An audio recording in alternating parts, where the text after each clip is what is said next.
Well, we just had wall-to-wall football on this Saturday. The West Virginia High School football quarterfinals heating up. How about this? We're going to have highlights from each of the 4 games in the Class AAA quarterfinals. So let's get it started. We have to start here. Undefeated Chapmanville taking on the undefeated Indians. The 1-9 matchup. Opening possession for the Indians. Cason Bond gets the snap, breaks a few tackles, and busts through into the open field. 27 yards on the touchdown. Bridgeport goes up 7-0. But later in the first, Dakota Dalton rolling to his left. Trey Ward there makes the catch, and he gets into the end zone from 20 yards out. Missed extra point, though, with Chapmanville hanging right with him at 7-6. But how about Bridgeport again? Gavin Williams rattles off this long one, 68 yards as he breaks free on the touchdown run. That gives Bridgeport a 14-6 lead over the Tigers.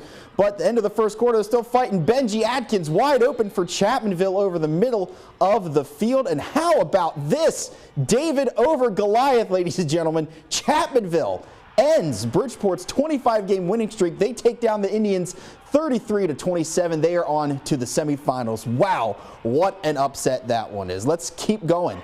Up north now to Farmington. The Nitro Wildcats taking on the North Marion Huskies. Chapmanville will play the winner of this game. Hard to think it. Huskies, a little trickery here. Onside kick as Brian Poindexter is going to recover it to start the game. Huskies would settle for a field goal, though, and they would force another turnover, and they get it into the end zone. Toby Michaels scores. It's a 10-0 game, North Marion in front. But how about those Wildcats? They'd answer back. Ian Duffy rolling to his right. Malachi Thompson making the toe tap grab for the touchdown. 10-6. North Marion leads it, and these two are going to connect yet again. How about Duffy going deep this time?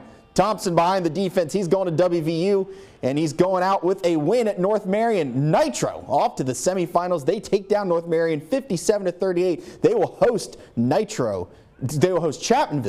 next week. All right, let's go down to Mercer County. The Herbert Hoover Huskies battling the Princeton Tigers on the road. We saw this matchup last postseason.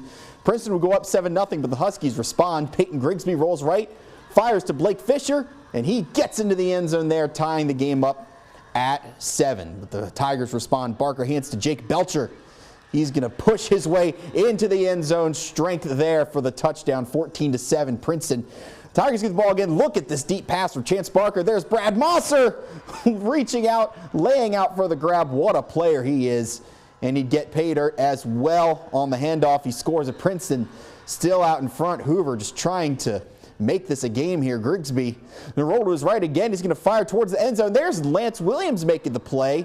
He gets the touchdown reception. How about another one? Blake Fisher is going to take the direct snap and plow into the end zone, but it would not be enough. The Huskies fall short in the semifinals. Princeton advances 41-35 at home. All right, the other final quarterfinal in Wayne County. The Spring Valley Timberwolves taking on Robert C. Byrd.